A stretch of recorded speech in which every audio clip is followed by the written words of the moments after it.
할렐루야. 아멘. 아멘. 크게 할렐루야.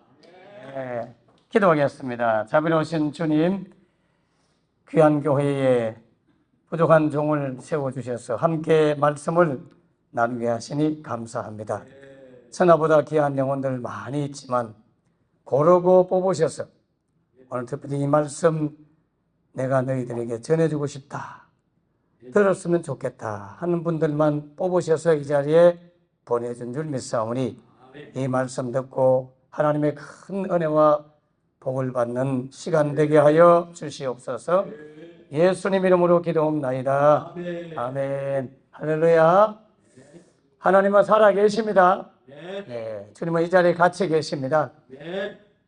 내 이름으로 두세 사람 모인 곳에 나도 그들 중에 있다 하셨습니다. 여러분, 이 자리에 주님이 안 계시면 수천 수만 명이 모여도 아무런 의미 없어요. 노조들, 현대자동차 노조 수천 명, 수만 명이 데모를 해도 그곳에 주의 이름으로 모이지 않으면 예수님이 그곳에 같이 계시지 않아요. 아무런 의미 없는 거예요. 죽은 송장들끼리, 죽은 시체들끼리 그냥 자기들끼리 노는 거예요. 그러나 예수 이름으로 모인 이곳에 우리 주님이 같이 계심에 감사하시기 바랍니다. 오늘 말씀은 우리 교회에서 새벽기도 설교했던 내용인데 저장을 못해가지고 날아가 버렸어요. 그래서 다른 부분 안 택하고 자료가 남아야 되기 때문에 이 말씀 제가 한 번 더 전하겠다고 부탁을 좀 했습니다. 함께 우리 좋은 교회 성도들과 말씀도 나누고 또 우리 교인들 가운데 듣지 못한 분들 유튜브로 들려줘야 되기 때문에 자료도 남기고 서로서로 돕기 위해서 말씀을 준비했습니다. 지금은 이제 대림절이라고 하죠. 대림절, 대림 또는 대강절 이런 말 쓰잖아요. 이미 뭐 알겠지만 대자는 기다릴 대자, 림자는 임할 임자죠. 대강절 할 때도 기다릴 대자와 온다고 하는 캄, 영어로 온다, 강림한다 할 때 내릴 강자, 주님이 위에서부터 내려오신다고 대강절, 기다리는 절기, 이것이 우리가 대림절 절기로 생각하고 있습니다. 그래서 구약시대 사람들은 메시아인 초림 예수를 기다렸지만 지금 이제 우리는 재림 예수님을 기다리는 절기죠. 그런데 실제는 기다리는 절기지만은 사실은 더 깊이 들어가면 기다리는 절기로만 끝나면 큰일 나는 거예요. 준비하는 절기가 대림절이에요. 깨어서 준비해라. 아무리 기다려도 준비하지 않고 기다리다가는 큰일 나는 것이죠. 그래서 대림절은 기다림의 절기인 동시에 준비하는 절기다 하는 사실을 먼저 기억하고 오늘 수요일까지 나오셔서 기도하는 여러분들이야말로 깨어서 준비하며 기다리는 성도임에 하나님이 특별히 기억하기를 주의 이름으로 축원합니다. 마지막 시대에 내가 예배하는 자를 보겠느냐, 믿음 있는 자를 보겠느냐 이렇게 말씀했고 요한계시록에는 예배하는 자를 주님께서 헤아린다고, 계수한다고, 헤아려 본다고 되어 있다니까요. 그러니까 예배에 더욱더 힘쓰시고 어찌하든지 현장 예배에 힘쓰셔서 주님이 꼭 찾으실 때에 기억된 바가 되는 여러분 되기를 주님을 축원합니다. 여러분, 말라기서는 알다시피 말라기 선지자를 통해서 하나님이 말씀하고 난 이후에 침묵하십니다. 그죠? 400년 동안 침묵하세요. 400년 동안 침묵해요. 말라기 선지자가 하나님 말씀을 전하고 난 이후에 그때부터 하나님은 침묵하고 말 안 해요. 말 안 하고 400년을 보내요. 여러분 설교 듣는 걸 별로 안 좋아하고 지겨워할지 모르지만 막상 말씀을 들을 수 있는 기회가 없다면 얼마나 큰 갈증과 고통 그걸 느낄지 몰라요. 누군가가 나에게 말씀을 전해준다는 것은 너무나 큰 복입니다. 사실은 우리가 너무나 지금은 말씀의 홍수시대에 살기 때문에 하나님의 말씀이 귀한 줄 모르고 그저 도덕이나 윤리나 만담이나 교훈이나 이런 것들만 생각하지만 사실은 하나님의 말씀은 영이고 생명인 줄 믿습니다. 이 말씀이 끝나고 난 이후에 400년이 지나요. 400년 동안 침묵할 때, 그때 이 세상은 영적 혼탁기로 봐요. 하나님이 이스라엘 백성들한테 그토록 사랑한다고, 제발 딴짓 하지 말라고, 제발 바람 좀 피우지 말라고, 제발 너무 세상 좋아하지 말라고, 나 외에 다른 신 섬기지 말라고, 즉 그걸 보고 음란한 행위 하지 말라고 그토록 부탁하다가 말 안 들으니까 그냥 한 대 치유받고, 질병으로, 전쟁으로, 기근으로, 가뭄으로, 지진으로 그렇게 혼을 내주고, 그래도 그들이 돌아오지 않는 거예요. 자기들끼리 살고 싶대. 하나님 없이 살고 싶대. 너무 하나님 마음에 속이 상한 거예요. 그래서 너무너무 괴로워서 안타까워하다가 그래 보내주자. 보내주마. 근데 가기는 가는데 헤어지기 전에 이야기나 좀 하자. 그래서 부부가 마치 이혼하기 전에 같이 앉아가지고, 여보, 그래, 내가 원한다면 이혼해 줄게. 그렇지만 이야기는 한번 해보자. 내가 당신을 얼마나 사랑했는지 아냐? 하고 신랑이 이야기하니까 부인이 등 돌리고 앉아서, 아이고 참, 언제 사랑했다고? 당신이 언제 사랑했습니까? 이렇게 반문합니다. 그 말라기서 1장부터 읽어보면 내가 너를 얼마나 사랑했는지 아느냐 이렇게 말하니까, 언제 우리를 사랑했니까? 이렇게 대든다니까요. 떼꼭 대들면서 당신은 언제 나한테 제대로 된 재물을 갖다 바쳤나? 눈 멀고 다리 절고 병 들고 그런 거 갖다 바쳤잖아. 그래도 내가 당신 사랑했다. 언제 우리가 그런 거 갖다 바치십니까? 아이고, 당신은 몰래 내 지갑 훔쳐가지고 도둑질하고 했잖아. 언제 우리가 도둑질 했습니까? 당신 내 시골주하고 다 흥분하고 다 훔쳐갔잖아. 이런 이야기 하는 거예요. 말라기서의 내용을 읽어보면 헤어지기 전 부부가 앉아가지고 마지막 그래도 더 사랑하는 남편이 아내를 붙잡고 보려고 설득하는 내용이 말라기서 내용입니다. 우리는 주님의 신부이고 주님은 우리의 신랑이고 그 관계를 설명하는 거예요. 그래도 전혀 인정하지 않아요. 나는 당신한테 맞은 기억밖에 안 난다. 언제 내가 사랑했다고 맨날 때리기는 해놓고, 내가 때리고 싶어 때렸나? 당신이 하도 엉뚱길로 가니까 길을 막았던 거지. 이렇게 해도 안 됩니다. 그래서 기가 차요. 그래, 알았다. 마음대로 가 살아봐라. 그러면서 이별을 통보하고 마음대로 살도록 했어요. 그리고 난 이후에 영적인 혼탁기가 오면서 그 말라기 끝나고 난 중간기 400년 안에 앞뒤 좌우로 이사야 선지자가 말씀을 전하고 난 이후로부터는 700년에서 740년 이후에 예수님이 오셨고, 말라기 선지자가 말씀 전하고 난 이후로부터는 400년에서 450년 이후에 예수님이 오시거든요. 그 400, 500년, 600년에서 700년 이때 안에 온갖 세상 종교가 다 나와요. 유교가 나오고 스가모니가 갑자기 나와가지고 자기가 뭐 대단한 분이라고 소개하고 조로아스터교가 나오고 영적인 혼란기가 중간기에 와요. 하나님이 침묵할 그때. 자, 그래서 우리 하나님께서 헤어지겠다고 선언을 하는데 침묵을 하겠다고 그때부터 마음 딱 잡고 오냐 알았다 간섭 안 하고 말 안 하마 마음껏 살아봐라 라고 하는데, 구약을 닫으면서 구약성을 딱 문을 닫으면서 그래도 주님이 침묵하겠다는 걸로 끝내지 않고 약속을 하시고 문을 닫아요. 이게 참 희망이죠. 오늘 읽었던 본문이 바로 그래 내가 침묵하고 이제 간섭 안 하고 말 안 하겠다 마음대로 살아봐라 끝 하고 끝냈으면 우리는 지금도 영적인 흑암 가운데 살고 있을 거예요. 사탄이 지배하고 사망이 왕노를 하고 하나님의 심판과 진노 아래에 있는 죽음의 그늘, 사망의 그늘 밑에서 살았을 거예요. 그런데 하나님께서 헤어지겠다고 결단하고 침묵하면서 문을 딱 닫으면서 그나마 하나님께서 약속을 했어요. 언약을 해주면서 헤어졌기 때문에 오늘 우리가 지금 예수를 믿게 된 거예요. 그 언약이 뭡니까? 오늘 5절, 6절이 바로 그런 내용이죠. 그래, 내가 헤어지긴 헤어지는데 마음대로 살아봐라. 나중에 내가 언제인지 모르지만 그 말은 내가 안 해주지만 엘리야를 다시 보내주마. 엘리야를 다시 보내가지고 아버지의 마음이 자식에게로 돌이키게 하고 자식들의 마음을 아버지께로 돌이키도록 그렇게 하겠다. 그때 너희들이 마음을 돌이키지 않으면 내가 혹시나 칠까봐 염려한다. 그래. 치겠다는 게 아니에요.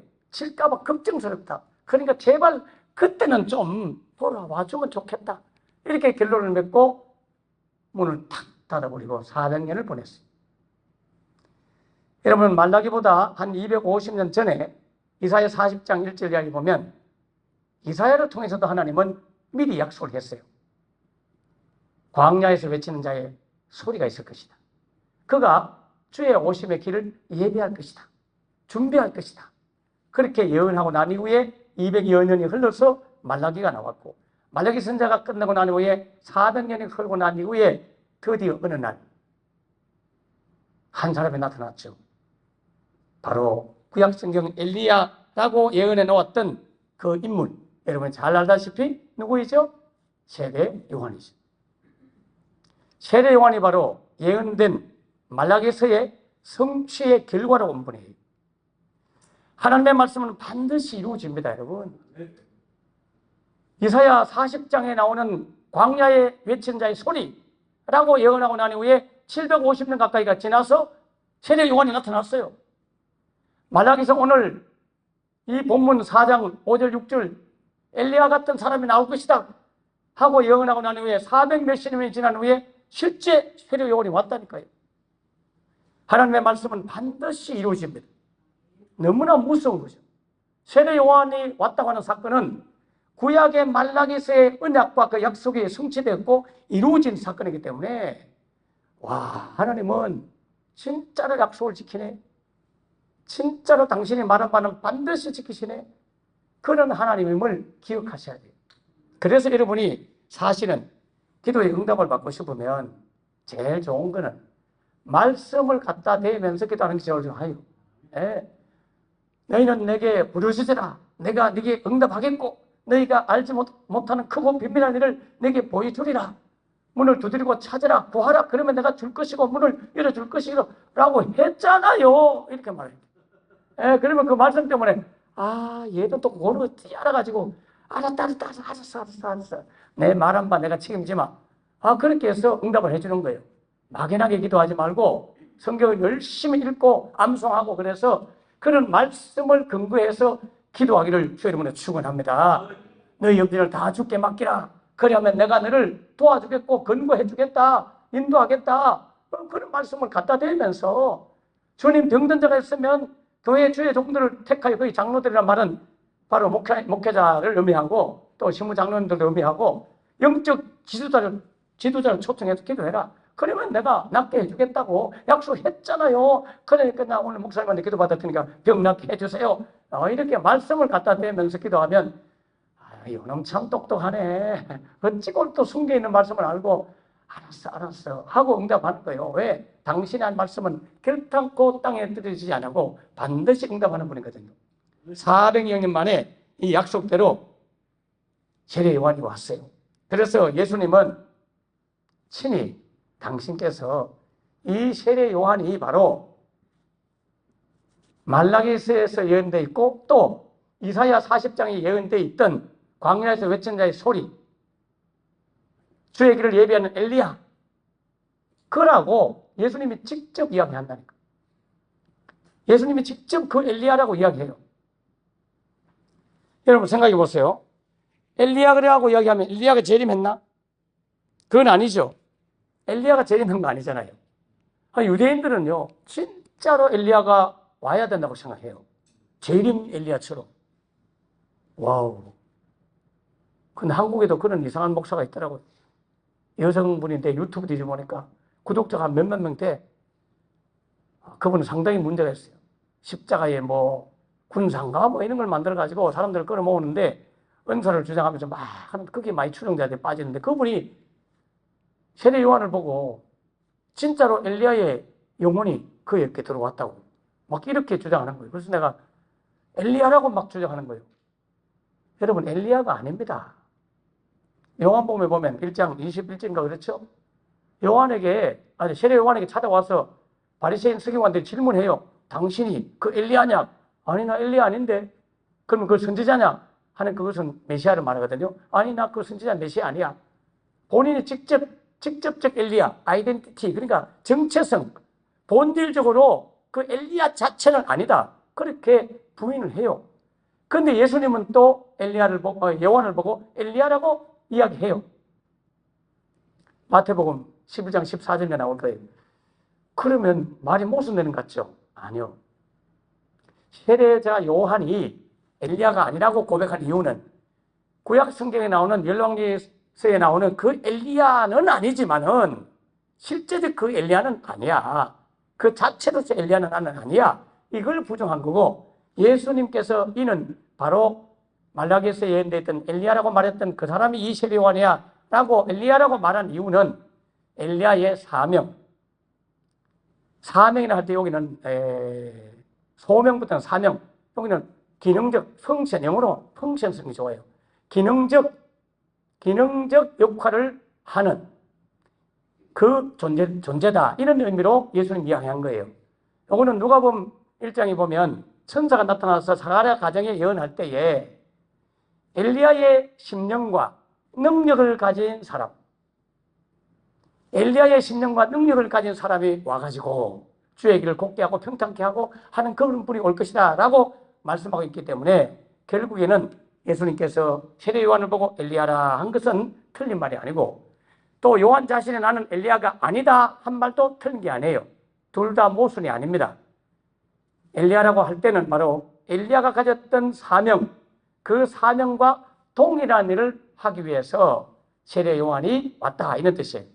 그러면 엘리야가 했던 일이 뭡니까? 한마디로 말하면 엘리야도 회개를 선포한 분이에요. 열왕기상 18장 이하에 보면 갈멜산에서 불이 내려오는 바알신 450명의 제사장들과 아시라 선지자 400명의 즉 850대 1 싸움하는 건 잘 알 거예요. 그 본문에 보면 이런 말이 나와요. 엘리야가 백성들을 향해서 이렇게 말하죠. 왜 둘 사이에서 머뭇하느냐? 왜 양다리 걸치고 있느냐 이 말이죠. 백성들이 여호와 하나님께 붙지 아니하고 엘리야가 옳은가, 바알신이 옳은가, 아시라 신이 옳은가 갈등이 막 느끼는 것 같아. 그러니까 하나님께로 돌아오지 않고 양쪽 다리를 딱 걸치고 눈치만 딱 보고 있으니까 왜 두 사이에서 머뭇하고 있느냐, 그렇게 책망하는 내용이 나와요. 여러분, 우상 앞에서는 중간 지역이 없어요. 세상과 하나님 사이는 중간이 없어요. 여러분은 예수님 편에 서기를 주님은 축원합니다. 예수님 편에 서야 돼요. 예수님. 하나님 편에 우리가 서야 돼요. 즉 하나님 편으로 돌아오는 것을 보고 회개라고 하는 거예요. 회개. 슈버라고 하는 히브리어, 헬라어로 메타노에아라고 하는 단어는 단순히 뉘우침이 아니에요. 도덕적인 또는 감정적인 울며불며 뉘우치는 그 뉘우침이 말하는 게 아니에요. 바로 방향 전환, 유턴을 하는 걸 말해요. 방향을 돌이켜라. 가룟 유다 보십시오. 베드로를 생각해 보십시오. 가룟 유다가 한 일은 예수님을 돈으로 언삼십에 팔았죠. 그래서 예수님이 누군가를 알려주는 일을 했죠. 이분이 예수님입니다. 안아주면서 라비어 하고 입을 맞추고 인사하면 그분이 바로 예수인 줄 알고 잡아가세요. 뭐 이런 사인을 하고 돈을 받았죠. 근데 베드로는 저주하고 맹세하고 세 번이나 부인하고 둘 다 어마어마한 죄를 지었습니다. 그런데 가룟 유다는 스스로 뉘우쳤어요. 스스로 뉘우쳤어. 너무 양심의 가책을 느꼈던 것 같아요. 자신의 계획과 다른 어떤 결과가 주어졌던 모양이라. 그래서 너무 괴로워가지고 스스로 뉘우쳐서 죽기까지 뉘우쳤어요. 목을 매달아 죽었다니까. 여러분, 그런 회개 아무도 안 했으니까 이거 살아있지. 그 회개에서 다 죽어야 될 거 아니야. 우리는 뉘우치는 것도요, 가는 것보다 못해요. 근데 그런 뉘우치는 거는 불신자도 다 해요. 안 믿는 분도 다 하고요. 다른 종교를 가진 분도 도덕적 교육을 배운 사람이라면 나름대로 양심이 좀 깨어있는 사람은 다 뉘우침을 갖습니다. 그게 진정한 회개는 아니에요. 그런 회개는 불신자도 해야 되고 신자도 해야 돼요. 성경에서 말하는 진정한 회개는 방향전환이 돌이키는 거예요. 하나님께로 돌아오는 거예요. 그러니까 베드로 보십시오. 베드로가 3번 부인했죠. 그때 갑자기 꽁pew 하고 딱 소리가 났어. 그때 베드로가 네가 닭 울기 전에 3번 나를 부인하리라 하는 말씀이 생각나서, 여러분, 주의 말씀이 여러분한테 찔림을 받고 그래서 그 말씀 때문에 회개하고 변화가 있기를 축원합니다. 내 도덕적 양심을 가지고 뉘우치는 게 아니라 하나님의 말씀의 기준에 어긋나면 그걸 버려야 되는 거예요. 말씀하고 안 맞으면 그걸 버리고 돌아오는 게 진정한 회개예요. 그래서 그 말씀이 생각났어요. 그래서 너무너무 충격받아가지고 주님을 이렇게 보고 있는데 주님께서도 그를 보는 거예요. 예수님께서 베드로를 보셨다. 여러분, 헬라 원어 자체를 보면요, 그냥 그렇게 본 게 아니에요. 눈을 꽂혀본 건 아니에요. 저 자식, 내가 그렇게 했는데 저 봐. 아이고, 이래 본 게 아니에요. 너무나 안타깝고 너무나 불쌍하고 너무나 마음이 아픈 그런 마음으로 블레뽀 하는 마음으로, 헬라어로 심한 안타까움과 애처로운 마음으로 베드로의 얼굴을 봅니다. 성경이 정확하게 예수께서 베드로를 보셨다 하는 말이 나와요. 그 눈이 부딪히자 베드로의 마음이 갈기갈기 찢겨지면서 주님의 마음이 그 선한 눈동자, 안타까워하는 눈동자, 눈물 흘리는 눈동자 속에서 주님의 마음이 확 타고, 그래서 나가가지고 엄청 울면서 회개하고 다시 예수님께로 돌아왔습니다. 할렐루야. 이것이 회개입니다. 슈버. 예수께로 돌아와서 과거에 지었던 모든 죄를, 내가 나를 사랑하느냐 하는 질문 앞에 반문하면서 삭제하죠. 삭제하고 다시는 재부팅, 리셋, 컴퓨터 리셋하고 난 이후에 다시 재부팅해서 사명을 감당한 사람이 베드로란 말이에요. 방향을 돌이킨 게 진정한 회개. 도덕적 뉘우침으로 끝나면 안 돼요. 주님, 도덕질 잘못했어요. 용서해 주세요. 그랬다면 도덕질 안 해야 돼. 그래야 회개한 것입니다. 여러분, 끊어버려야 돼요. 집을 나간 탕자를 생각해 보십시오. 집 나갔어요. 여러분, 돈을 엄청 가져갔는데요, 허랑방탕하게 다 사용했어요. 그 돈이 딱 떨어졌다. 그래서 아버지께로 돌아왔느냐? 안 돌아옵니다. 사람은요, 끝까지 망해도 죽을 지경 되지 않으면 안 돌아와. 그래, 뭐 했느냐? 알바하잖아, 알바. 돼지 치는 집에 가서 알바를 했어요. 그래서 먹고 살려고. 아버지께로 끝까지 안 돌아가려 한다니까?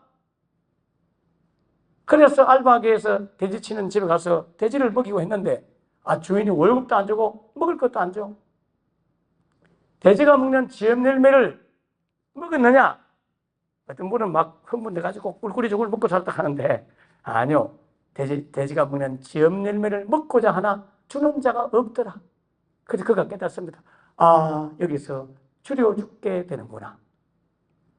줄여 죽게 되는구나. 죽을 지경이 옵니다. 너무너무 괴로웠어요. 그래서 그가 생각합니다. 누굴 생각하느냐? 아버지를 생각하느냐? 아니요. 아버지 생각 안 한다니까요. 아버지 밑에는 품꾼을 생각해. 자기 처제와 같은 품꾼을 생각해. 자기도 품꾼. 우리 아버지 밑에도 품꾼. 비교해보니까 우리 아버지 밑에 있는 품꾼은 너무나 풍족해. 나는 그런데 아니야. 근데 우리 아버지 밑에 있는 품꾼 보니까, 내가 몰래 보니까 이 양반들 농땡이를 치고 말이지, 거짓말도 좀 하고, 게으름도 보이고, 막 그거, 내가 자기가 다 봤거든. 아버지가 그걸 다 알아. 부족한 면이 분명히 그 종들에게 있어요. 그런데도 아버지는 그들을 넉넉하게 해주는 걸 보았어요. 그걸 보고 우리 아버지가 내가 돌아가면 날 때려 죽이진 않겠구나 이 생각을 한 거예요. 왜? 품꾼이 늘 부족했는데도 불구하고 아버지는 늘 제 시간, 제 월급 주고 풍족하게 후하게 대해주는 아버지의 사랑을 보게 된 것입니다. 품꾼을 통해서 아버지의 사랑을 보게 된 거예요. 그래서 그 사랑을 의지하고 그 사랑 때문에 그가 일어나 돌이켜 아버지께로 돌아옵니다. 그것이 회개입니다. 슈버, 메타노이아. 단순히 뉘우치는 게 아니에요. 내가 하늘과 아버지 앞에 범죄하였나이다. 나는 아들이라 칭함 받을 자격이 없어요. 이거는 뉘우치는 거예요. 백날 우리 안에서, 돼지우리 안에서 그렇게 해봐야 진정한 회개 아니에요. 하나님께로 돌아오는 게 회개예요.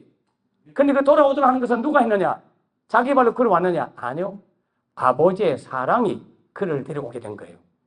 만일에 그 아들이 품꾼을 통해서 아버지의 사랑을 깨닫지 못했다면, 느끼지 못했다면 아버지께로 돌아오지 못했을 거예요. 아버지의 사랑이 그를 데려온 거예요. 여러분, 구원은 하나님의 사랑이 우리를 구원시키는 것이 내가 스스로 뭔가 하나님께로 가고 나의 노력과 의지로 구원받는 게 아니에요. 너희가 나를 택한 것이 아니고 내가 너희를 택하여 세웠다. 너희가 나를 사랑한 것이 아니고 내가 너희를 먼저 사랑했다라고 사도 요한은 설명하고 있습니다. 하나님은 여러분을 사랑하십니다. 그래서 여러분을 이 자리에 불러주셨고 하나님 아버지께로 돌아오게 회개하도록 슈브하도록 하셨습니다. 이제 이 자리에 떠나지 말고 끝까지 아버지 곁에 붙어 있어야 돼요. 마지막 시대에 하나님께로 돌아오지 못한 많은 영혼들을 돌이키도록 하는 역할, 엘리야도 그 역할을 했고 세례자 요한도 회개하라 천국이 가까웠느니라 그렇게 말하죠. 여기 회개가 바로 하나님께로 돌아오도록 하는 회개예요.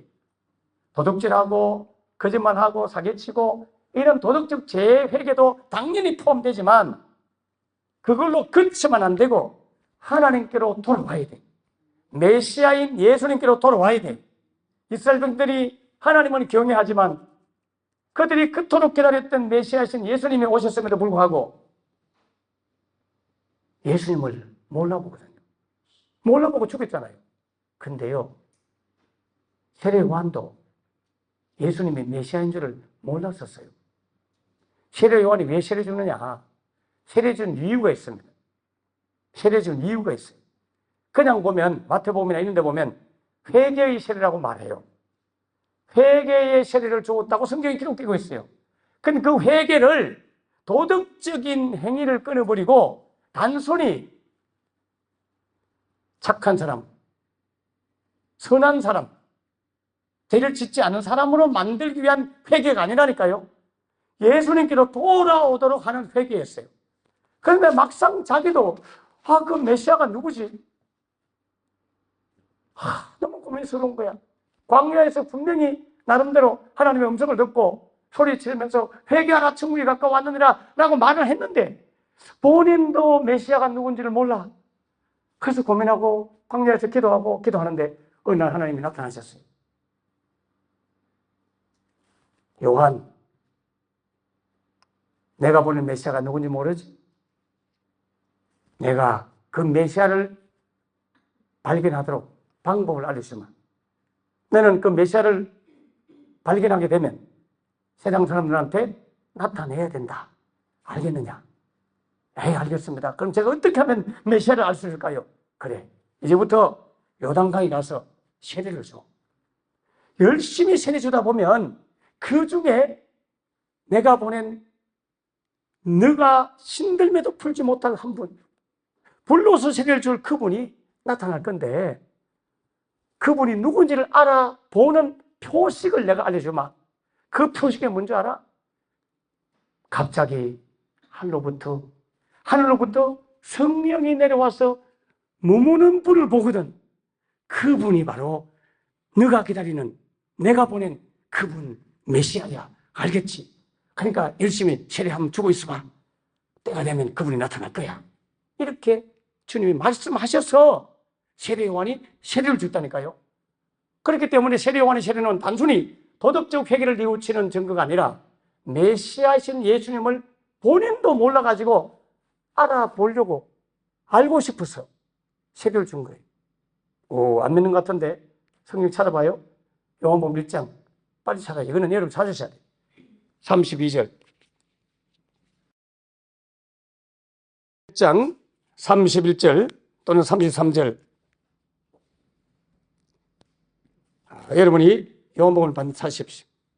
그래서 여러분이 그 말씀을 직접 한번 읽어보시면 좋겠습니다. 자, 여러분 찾았습니까? 네.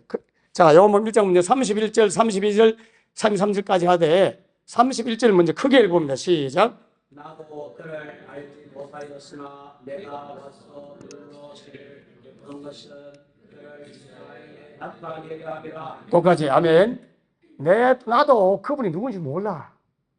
근데 내가 지금 세례주고 이렇게 하는 이유는 불로서 세례주는 그분을 발견해가지고 세상에 드러내도록 하기 위하여 알려주려고 내가 지금 이 일을 하는 거야. 이렇게 말했죠. 33절 보세요. 다시 한번 33절 건너뛰고 33절 시작. 나도 그를 알지 못하였으나 나를 보내어 물로 세례를 베풀라 하신 그이가 나에게 말씀하시되 성령이 내려서 누구 위에든지 머무는 것을 보거든 그가 성령으로 세례를 베푸는 일인 줄 알라 하셨지. 아멘. 봐요. 요한복음 1장 33절에 보면 나도 사실 그분 메시아, 구세주, 메시아란 말은 히브리어입니다. 히브리어, 헬라어로는 그리스도, 한국말로는 기독교, 이건 한문.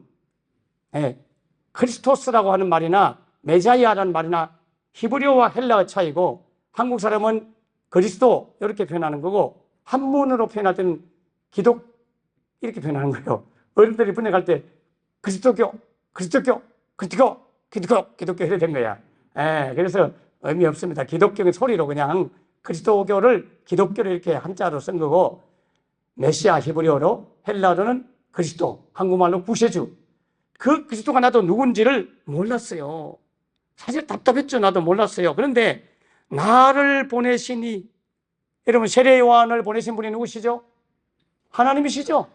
그 하나님께서 나를 보내신 그분이 나에게 세례를 주라 했다.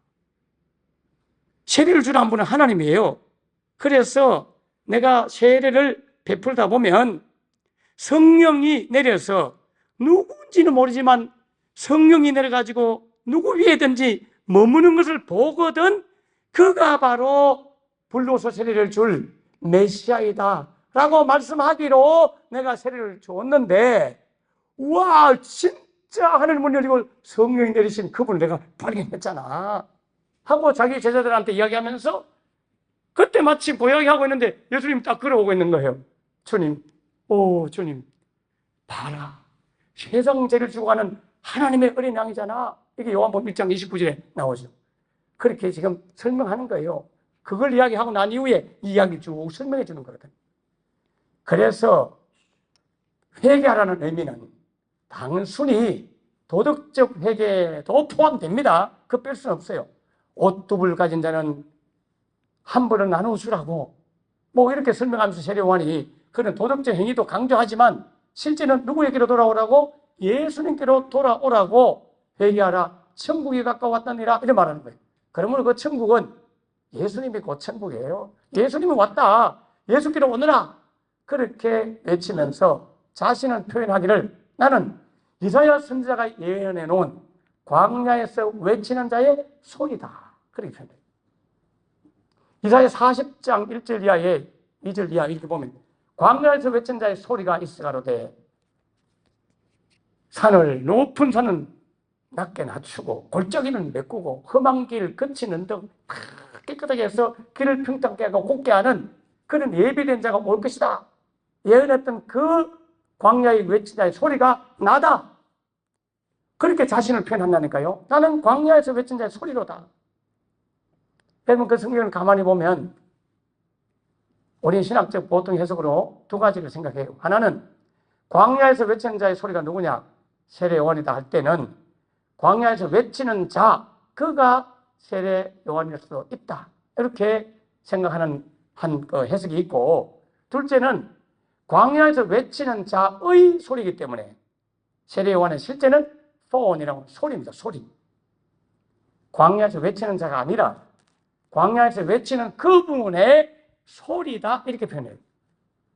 여러분, 광야에서 외치는 분이 누구냐? 바로 예수님이십니다.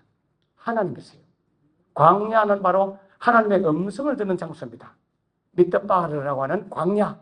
따바르 하는 말은, 따바르라는 단어가 말, 뭐 이런 거거든요. 말.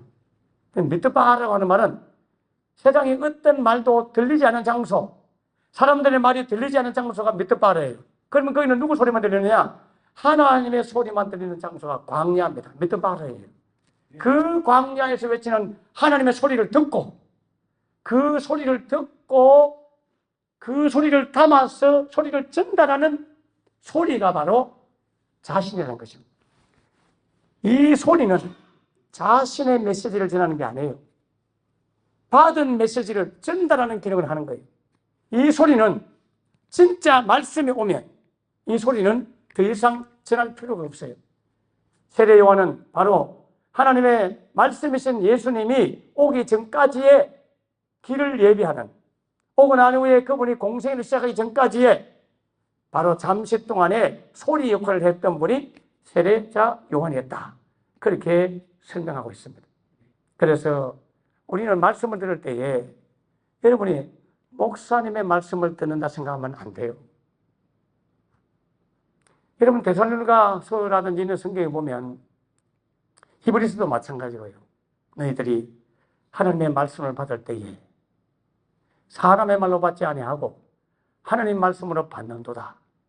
잘한 것이다. 칭찬하시면서 사람의 말로 받지 아니하고 하나님의 말씀으로 받는 자는 유익이 있지만 그렇지 아니하면 유익이 없다고 말한다니까요. 그러면서 하는 말이 그 하나님의 말씀을 사람의 말로 받지 아니하고 하나님의 말씀으로 받는 자는, 그걸 믿는 자는 그 속에서 주님이 역사한다 이렇게 되어 있다는 거예요. 역사가 뭡니까? 워크. 하나님이 일하는 거죠. 하나님이 일해요. 여러분, 똑같이 기도해도 응답을 못 받고 똑같이 뭘 사역을 하는데도 하나님이 역사하지 않느냐? 주의 말씀으로 안 믿는 거예요. 하나님 말씀으로 안 받으면 하나님 역사하지 않는다니까요.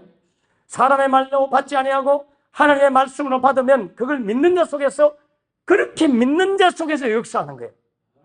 여러분, 설교 들을 때마다 예언의 말씀으로 들으셔야 돼요. 우리 성도들은 이걸 끊임없이 내가 강조해요. 예언의 말씀으로 들어야 된다. 계시의 말씀으로 들어야 된다.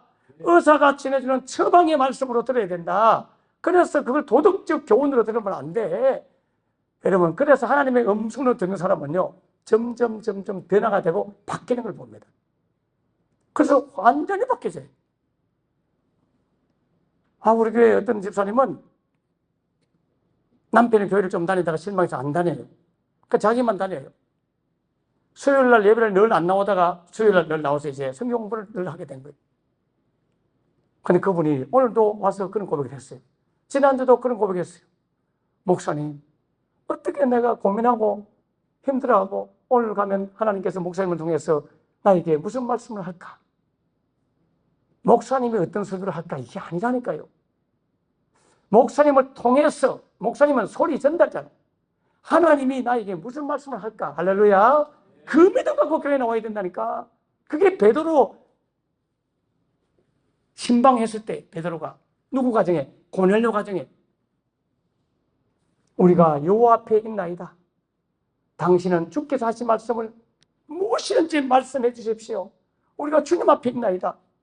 사도행전 10장에 나오는 고넬료 가정의 고백처럼 교인들한테 끊임없이 그걸 알려주면서 제가 가르쳤을 때에 그 교인이 다 왔는데 제가 소위로 문답을 공부하면서 간음하지 말라 그 본문 설명하면서 부부간의 이야기, 부부간의 갈등 이야기, 성경을 근거해서 여러 가지 설명을 해줬는데 그분이 깜짝 놀라면서 어머 세상에, 신랑하고 싸워가지고 주말 부부인데 일주일 동안 서로 말 안 하고 연락도 안 하고 지냈는데 어떻게 아시고 하나님이 또 나에게 그런 말씀을 주냐고. 그래가지고 화해하고 오늘 왔더라고. 예, 왔는데 또 이렇게 말한다. 아니 목사님, 며칠 전에 친구하고 참소한다는 말 알죠? 없는 죄 뒤집어 씌워가지고 막 험담하고 남 욕하는 거 그런 거 참소하는 데 대해서 친구하고 여러 가지 이야기를 나누었는데 오늘은 어떻게 또 목사님이 참소에 대해서 사탄의 참소에 대해서 어떻게 이야기해 주십니까? 아이고 놀랍니다.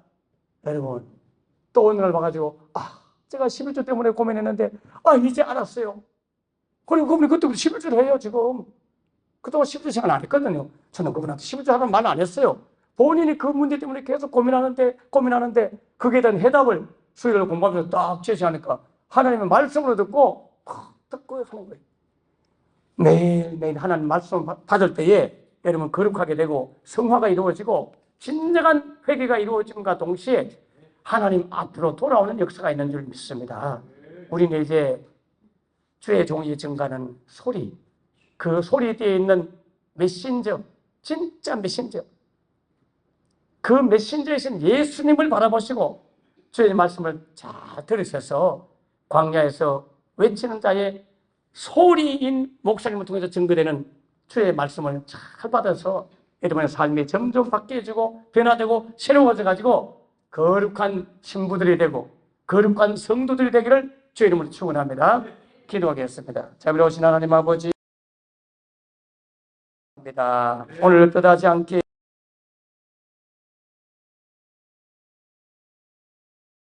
말씀을 전하도록 하신 이유는 누군가가 이 말씀을 듣고 지킨 자에게 하나님께서 큰 복을 주고자 하는 계획이 계셔서 갑자기 보내준 줄 믿습니다. 사람의 말로 받지 아니하고 하나님의 말씀으로 받음으로 말미암아 그렇게 믿는 자 속에서 역사하여 주시옵소서. 주의 말씀은 결단코 변치 않습니다. 700 몇십 년 전, 400 몇십 년 전에 광야에서 외친 자의 소리가 나올 것이다 말씀했고 엘리야의 심령과 능력을 가진 종이 나올 것이다 예언했던 그 말씀대로 700 몇 년 후, 400 몇 년 후에 드디어 하나님의 말씀이 이루어진 인물로 세례 요한을 보게 하시니 감사합니다. 주님의 오심을 기다리는 대림절기를 맞이하면서 깨어서 준비하고 다시 오실 주님을 분명히 예언했사오니 개인적으로 오늘 밤에 나를 찾아와 나의 영혼을 데려갈 수도 있고 우주적인 종말을 통해서도 하나님은 이 땅에 주님을 분명히 보내줄 것을 믿습니다. 개인적으로 찾아오셔서 내가 이 땅을 떠나든지 우주적 종말으로 전 세계에 재림여서가 오시든지 상관없이 깨어서 준비하여 언제든지 주님이 오라 하면 할렐루야 기쁨으로 갈 수 있는 준비하는 성도들 되게 하여 주시옵소서. 하나님 좋은 계를 축복하셔서 감사합니다. 좋은 성도님들, 장로님들, 권사님들 주셔서 감사합니다. 좋으신 목사님 주셔서 감사합니다. 성령과 은혜가 있는 교회라서 감사합니다. 사랑이 살아있고 말씀이 살아있는 교회라서 감사합니다. 영혼을 살리는 성도님들이 앞장서는 교회라서 감사합니다. 더욱더 구원받는 자의 수를 더하여 주시옵소서. 예수님 이름으로 기도하옵나이다. 아멘. 아멘.